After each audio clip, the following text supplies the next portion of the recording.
मेरी पत्नी पूजा को 1 महीने के लिए ट्रेनिंग पर जाना था, इसलिए घर में काम करने के लिए कोई और नहीं था। तो मेरी पत्नी पूजा ने कहा, मैं अपनी माँ को आपके पास बुला लेती हूँ ताकि वह आपकी देखभाल कर सकें। तब सासू माँ भी घर आने के लिए तैयार हो गई। पत्नी पूजा ट्रेनिंग के लिए 1 महीने के लिए कोलकाता चली गई। घर में मैं और मेरी सासू माँ, हम दोनों ही थे। एक रात बहुत ठंड पड़ रही थी, तो मैं अपनी कमरे में सोने गया, लेकिन वहां सासू माँ पहले ही सो चुकी थी। जब मैंने कमरे में प्रवेश किया तो सासू माँ ने कहा, या हुआ दामाद? मैंने कहा, बाहर बहुत कड़क ठंड है और मुझे नींद नहीं आ रही। तब सासू माँ ने कहा, कोई बात नहीं, आ जाओ तुम भी। जब मैं बिस्तर पर गया तो सासू माँ ने कहा, तुम अभी भी बहुत काँप रहे हो, पास आओ, मैं तुम्हारी ठंड को कुछ ही पल में दूर कर दूंगी। फिर सासू माँ पास आ गईं और बोली, दामाद, अब लाज मत करो। और लगातार, दोस्तों, मेरा नाम सुनील है, मेरी उम्र 21 साल है और हाल ही में मेरी शादी पूजा के साथ हुई है। वह एक सीधी सादी और भोली लड़की है। जब हमारी शादी तय हुई तो मैंने सोचा था कि मैं अपनी पत्नी को बहुत खुश रखूंगा, लेकिन जब मैं लड़की देखने गया तो जो लड़की स्वागत के लिए खड़ी थी, उसे देखकर मुझे लगा कि यही वह लड़की है जिसे मैं पसंद करूंगा। मैंने तुरंत उसे पसंद कर लिया, पर बाद में पता चला कि वह लड़की नहीं बल्कि उसकी माँ थी। इसके बाद लड़की देखने की प्रक्रिया पूरी हुई और हमारी शादी हो गई। मेरी सासू माँ का नाम करिश्मा है। वह दिखने में बहुत सुंदर और आकर्षक हैं। मेरी नजरें अक्सर उन्हीं पर टिक जाती थीं। उनका बोलने का तरीका बहुत ही नाजुक और प्यारा था, उनके नाम की तरह ही। उनमें एक अलग तरह की जादुई खूबसूरती थी। उनकी उम्र भले ही अधिक हो, लेकिन उन्हें देखकर कोई भी कहेगा कि वह 30 के आसपास की होंगी। उनका गोरा रंग, नाजुक चेहरा और मुस्कुराहट बहुत प्यारी थी। उनकी साड़ी पहनने की स्टाइल ने मुझ पर गहरा प्रभाव छोड़ा था। शादी के पहले ही दिन उन्होंने मेरा ध्यान खींच लिया। मेरे ससुर नहीं थे, इसलिए शादी के बाद सासू माँ हमारे साथ ही रहने वाली थीं। मेरा साला विदेश में नौकरी करता था और वहीं सेटल हो गया था। वह सासू माँ को भी अपने पास बुलाने की बात करता, लेकिन सासू माँ विदेश जाने से मना कर देती थी। ससुर के निधन को 2 साल हो चुके थे। तब से मेरी पत्नी पूजा और मैं, ये दोनों ही घर में रहते थे। शादी के बाद मेरी पत्नी पूजा, जो पहले से ही पढ़ाई में होशियार और टैलेंटेड थी, उसे एक बड़ी नौकरी का मौका मिला, लेकिन नौकरी के लिए उसे 1 महीने के लिए कोलकाता ट्रेनिंग पर जाना था। कोलकाता में उसकी रहने खाने की व्यवस्था कंपनी ने कर दी थी, लेकिन उसके जाने के बाद मेरे लिए घर पर खाना बनाना मुश्किल हो जाता। तब पूजा ने सुझाव दिया कि हम सासू माँ को अपने पास बुला लें, इससे मुझे भी कोई परेशानी नहीं होगी। मुझे उसका सुझाव अच्छा लगा, लेकिन सासू माँ क्या कहेंगी, यह सोचकर मैं थोड़ा चिंतित था। जब पूजा ने सासू माँ को सारी बात समझाई तो वह बोली, अरे, यह तो बहुत अच्छी बात है, तुम बेफिक्र होकर ट्रेनिंग पर जाओ, मैं दामाद का पूरा ख्याल रखूंगी। उनकी बात सुनकर मुझे भी अच्छा लगा। अगले दिन मैं सासू माँ को गांव से शहर ले आया। वह अब तक गांव में ही रहती थी और शहर के माहौल से बिल्कुल अनजान थी। जब मैंने उन्हें घर दिखाया तो वह बोली, दामाद, आपने तो बहुत सुंदर घर बनाया है और खूब प्रगति की है। उन्होंने मेरी कार और नए घर की बहुत तारीफ की। उनकी बातों से मुझे अंदर ही अंदर बहुत खुशी हो रही थी। अगले दिन पूजा को ट्रेनिंग के लिए जाना था। उसने रात को अपनी पैकिंग पूरी कर ली। सुबह हम तीनों उसे स्टेशन छोड़ने गए। उसे विदा करके लौटते समय सासू माँ बोली, दामाद, अब जब हम बाहर हैं तो बाजार से सब्जी खरीद लेते हैं। मैंने तुरंत गाड़ी बाजार की ओर मोड़ दी। वहां जब सासू माँ सब्जी खरीद रही थी तो हर सब्जी को ध्यान से चुनकर लेती और हर बार थोड़ा थोड़ा मोलभाव करती। उनकी यह आदत मुझे बहुत पसंद आई। मैंने सासू माँ से कहा, सासू माँ, पूजा तो सब्जी कभी चुनकर नहीं लेती, जो भी दुकानदार देता है वही ले लेती है। इस पर सासू माँ बोली, अरे वह अभी छोटी है, उसे इन चीजों की उतनी समझ नहीं है। मैंने कहा, अच्छा ऐसा है। और फिर हम घर लौट आए। घर आकर मैंने सासू माँ से कहा, सासू माँ, आप अंदर वाले कमरे में सो जाइए, मैं हॉल में सो जाऊंगा। इस पर सासू माँ बोली, अरे नहीं, आप अपने कमरे में सोइए, मैं हॉल में सो जाऊंगी। आखिरकार मैं हॉल में सो गया। सुबह जब मैं उठा तो देखा कि सासू माँ मुझसे पहले उठकर घर का काम कर रही थी। मैं रोज की आदत के अनुसार पूजा को गुड मॉर्निंग कहने लगा। तभी सासू माँ बोली, दामाद, मैं पूजा नहीं हूँ, मैं आपकी सासू माँ हूँ। मैंने अपनी बात पलटते हुए कहा, अरे हाँ, देखिए न सासू माँ, ये मेरी रोज की आदत है। सासू माँ ने पहले ही चाय बना रखी थी। उन्होंने चाय का कप पकड़ा और पल्लू ठीक करते हुए मेरे पास आई। वह बोली, अब आपको नई आदत डालनी पड़ेगी। मैंने कहा, अच्छा, कैसी आदत? उन्होंने कहा, चलिए पहले चाय पीजिए, मैंने आपके लिए खास मसाले वाली चाय बनाई है। मैंने चाय पी और वह सच में बहुत स्वादिष्ट थी।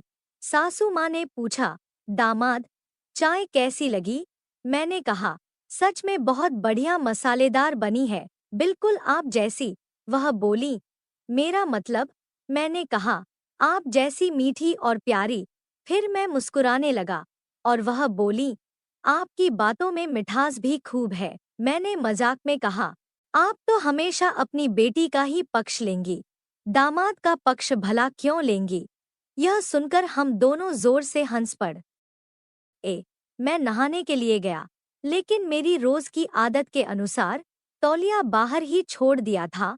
जब मैं नहाने गया तो मुझे समझ नहीं आ रहा था कि तौलिया कैसे मंगवाऊं।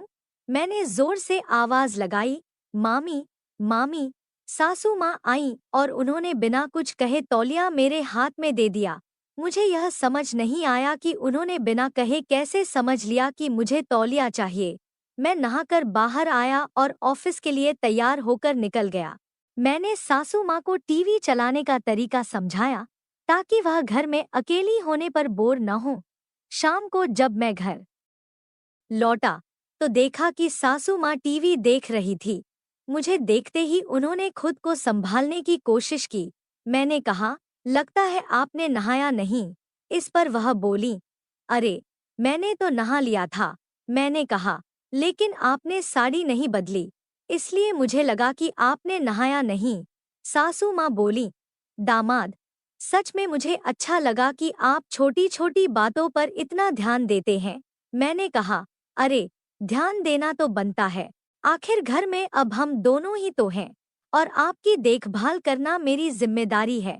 मैं हाथ मुंह धोकर टीवी देखने बैठा। तब सासू माँ मेरे लिए चाय बनाने चली गईं। उनके घर आने से घर का माहौल एकदम शांत, साफ और खुशनुमा लग रहा था। पूजा जब घर पर होती थी तो मेरे लिए चाय बनाती थी, लेकिन सासू माँ की बनाई चाय और खाने में एक अलग ही स्वाद था। हम दोनों बातें कर रहे थे, तभी सासू माँ ने बताया कि उन्होंने पूजा से फोन पर बात की थी। वह मुझे बहुत याद कर रही थी और मेरे बारे में बहुत कुछ कह रही थी। मैंने पूछा, पूजा क्या कह रही थी? इस पर सासू माँ ने कहा, कुछ खास नहीं, बस ऐसे ही। मैंने थोड़ा और गहराई से पूछा तो उन्होंने बताया, अरे वह कह रही थी कि तुम नहाने जाते समय रोज तौलिया बाहर भूल जाते हो। और यह बात सुनकर मैं हंस पड़ी।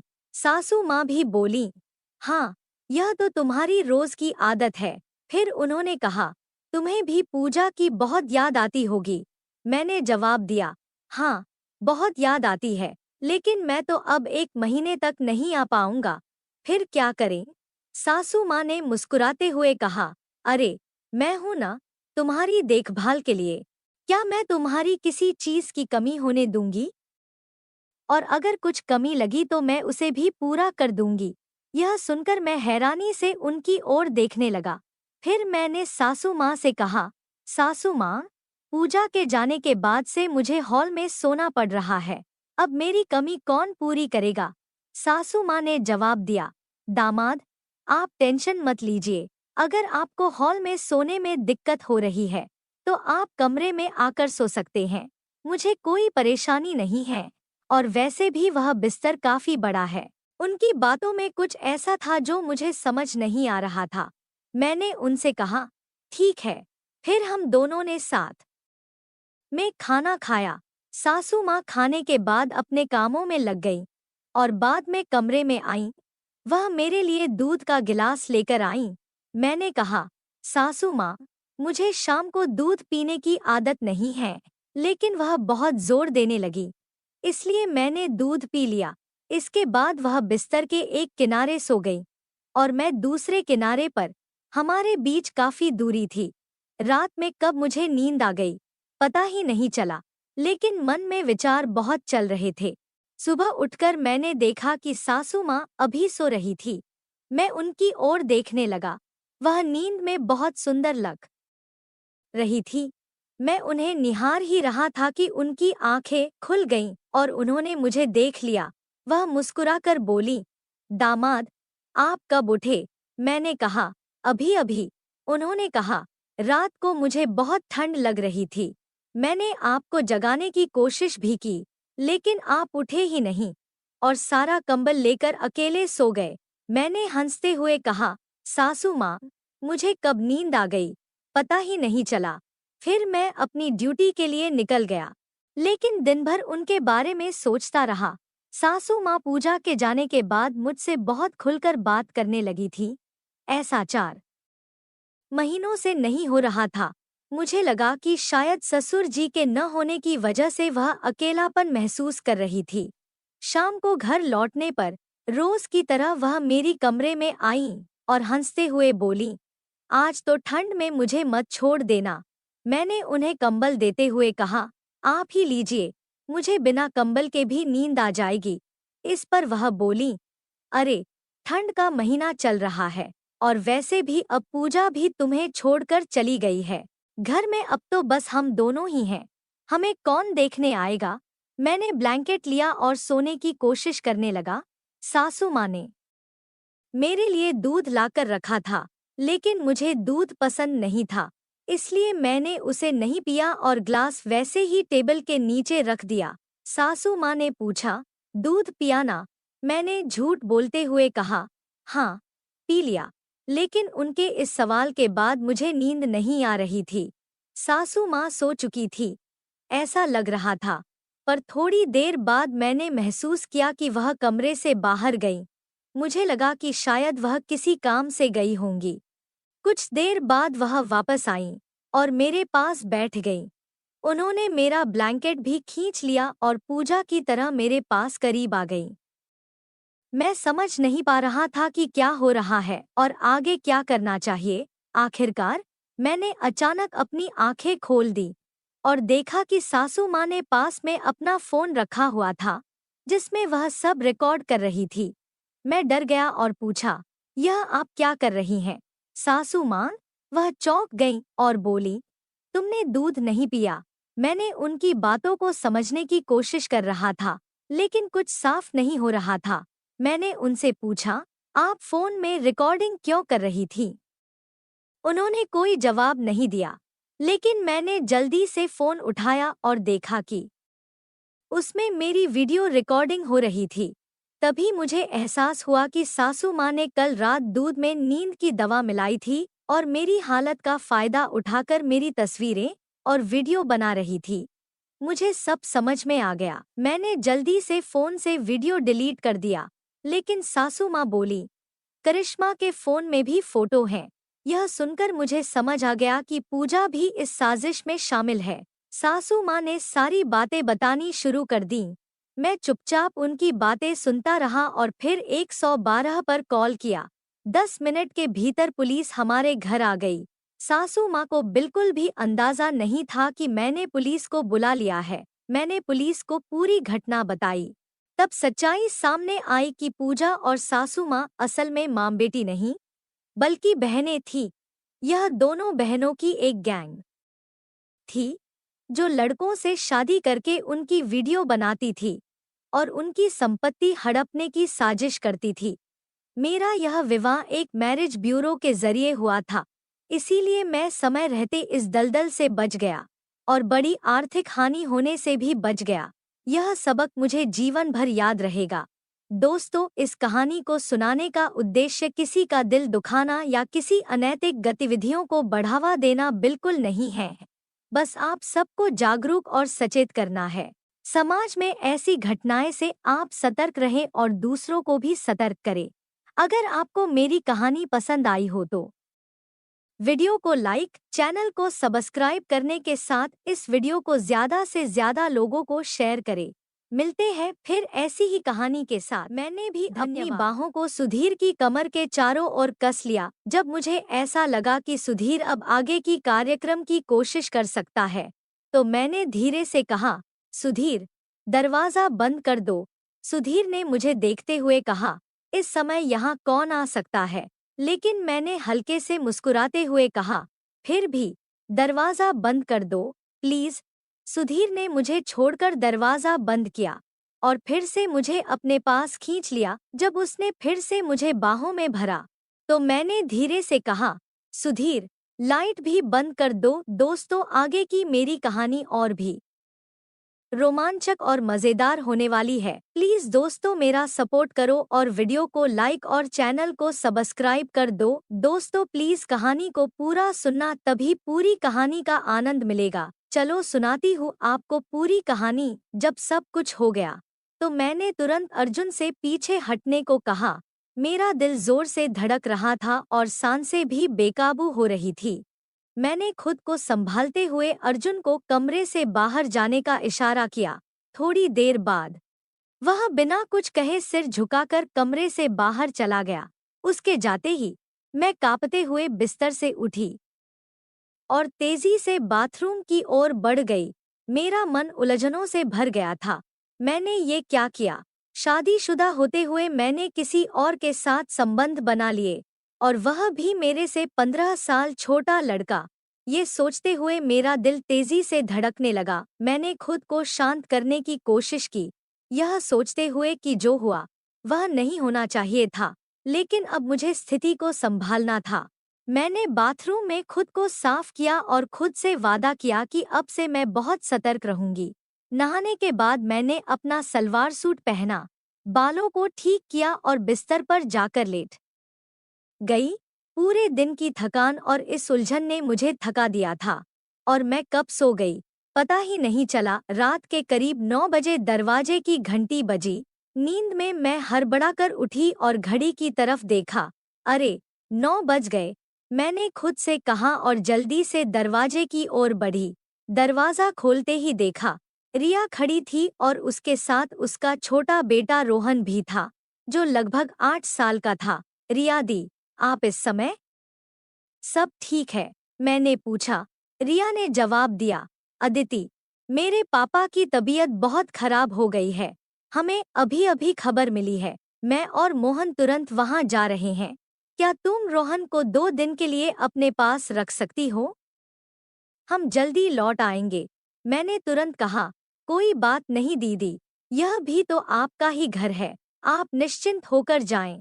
रिया ने रोहन को मेरे पास छोड़ दिया और जल्दबाजी में चली गई। मैंने दरवाज़ा बंद किया और रोहन को लेकर अंदर आई। घड़ी में 9:05 बज रहे थे। मैंने टीवी चालू किया और रोहन से पूछा, तुमने खाना खाया है? रोहन ने सिर हिलाते हुए कहा, नहीं आंटी, अभी नहीं खाया। मैंने मुस्कुराते हुए कहा, तुम टीवी देखो, मैं खाना गरम कर देती हूँ। मैं किचन में गई और खाना गरम करने लगी। खाना पर्याप्त था, इसलिए मुझे चिंता करने की जरूरत नहीं थी। खाना गरम कर टेबल पर रखा और रोहन को खाना परोस दिया। मैं भी उसके साथ कुर्सी पर बैठ गई। अर्जुन अभी तक खाना खाने नहीं आया था और मैं खुद उसे बुलाने नहीं जाना चाहती थी। मेरी नज़रें उससे मिलने में असहज थी। मैं सोच रही थी, जो हुआ उसमें गलती किसकी थी, मेरी या अर्जुन की? जैसे ही अर्जुन के कदमों की आहट सुनी, मैं अपने विचारों से बाहर आई। बिना उसकी ओर देखे मैंने कहा, खाना खा लो अर्जुन, मैंने गरम कर दिया है। वह सामने की कुर्सी पर बैठ गया और चुपचाप खाने लगा। मैं भी खाना खा रही थी, लेकिन मेरी नजरें बार बार झुक रही थी।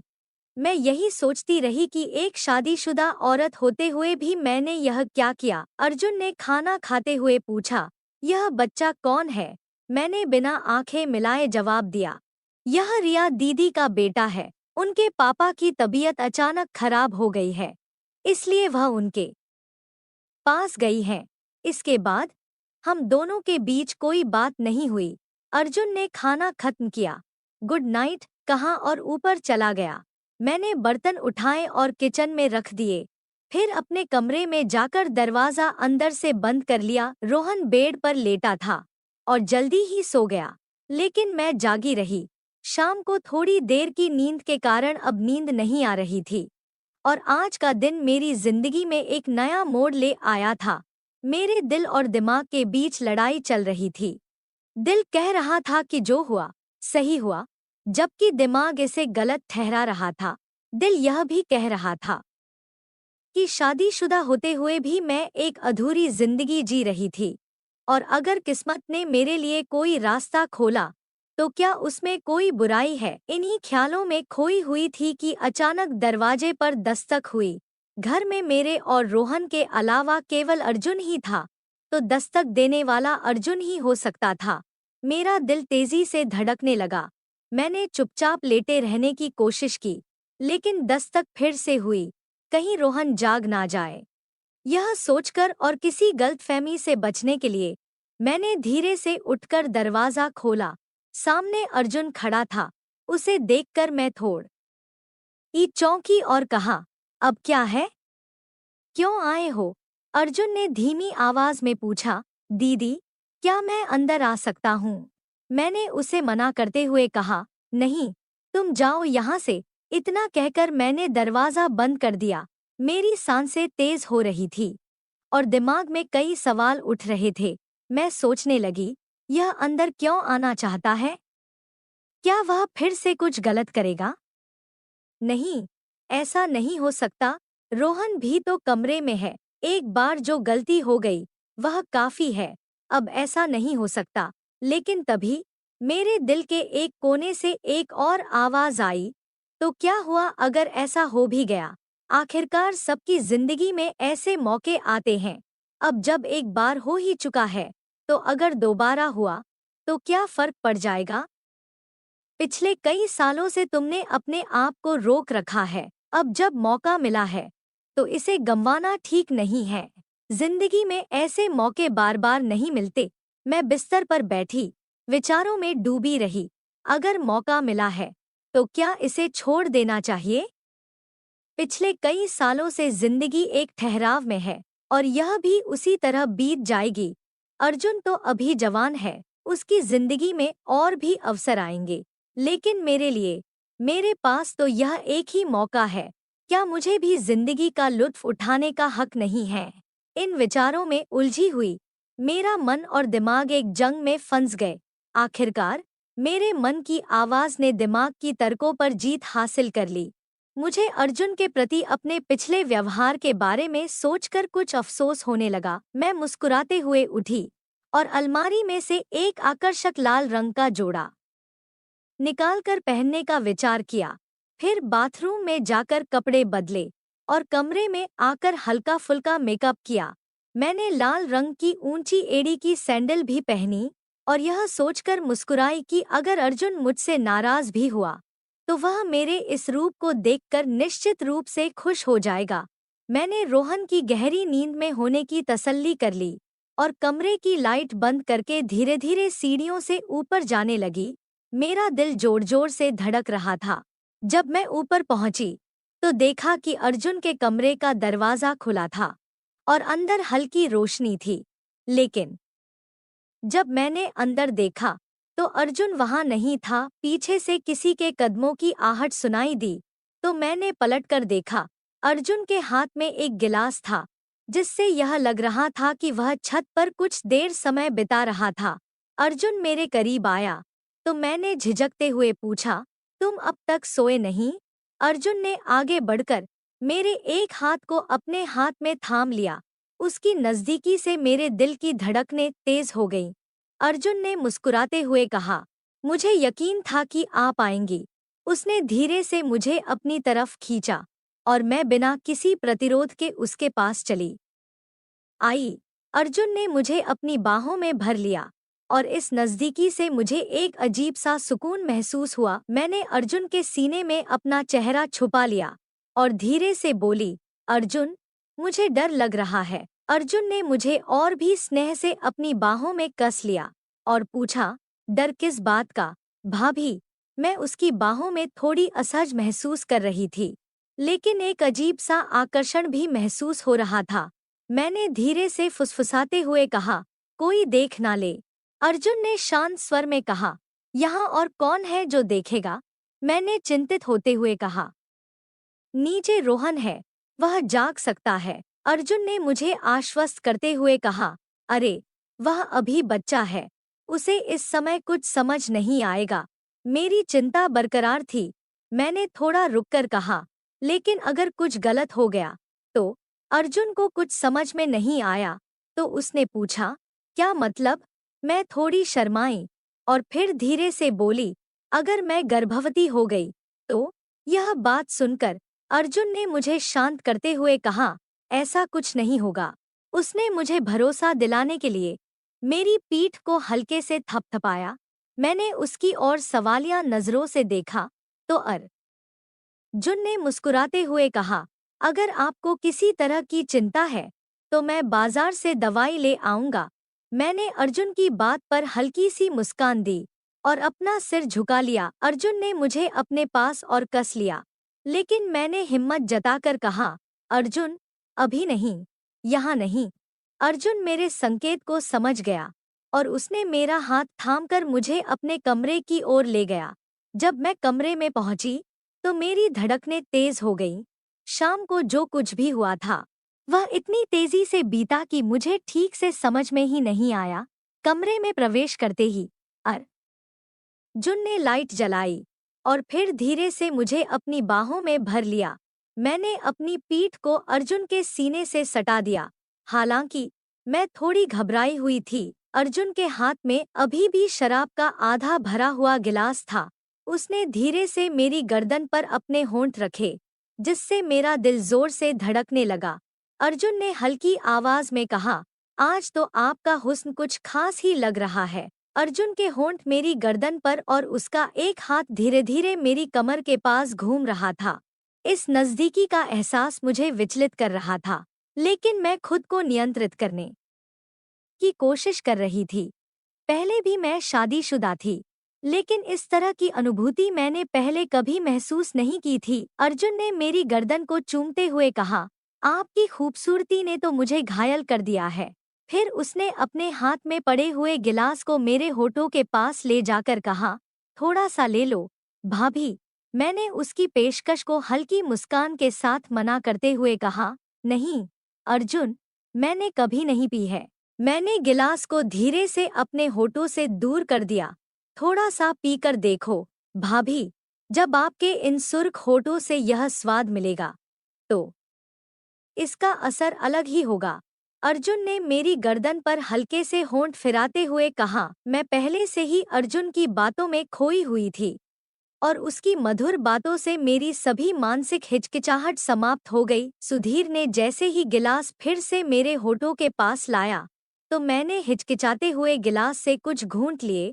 शुरुआत में मुझे इसका स्वाद थोड़ा कड़वा लगा, लेकिन कुछ और घूंट पीने के बाद इसका स्वाद मुझे अच्छा लगने लगा।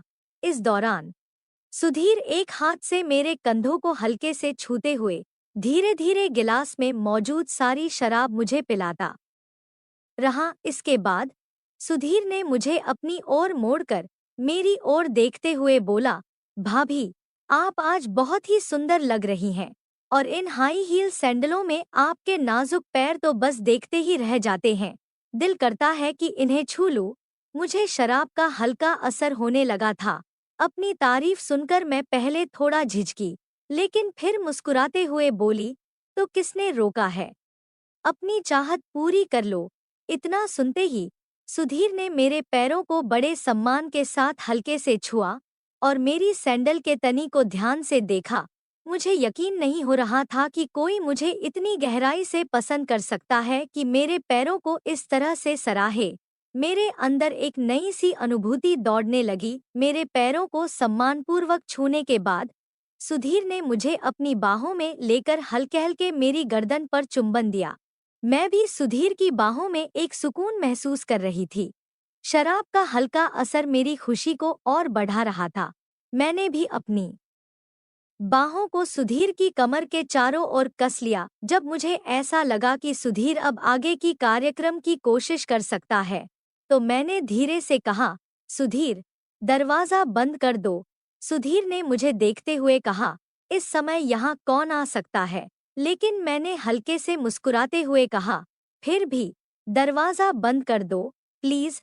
सुधीर ने मुझे छोड़कर दरवाजा बंद किया और फिर से मुझे अपने पास खींच लिया। जब उसने फिर से मुझे बाहों में भरा, तो मैंने धीरे से कहा, सुधीर, लाइट भी बंद कर दो।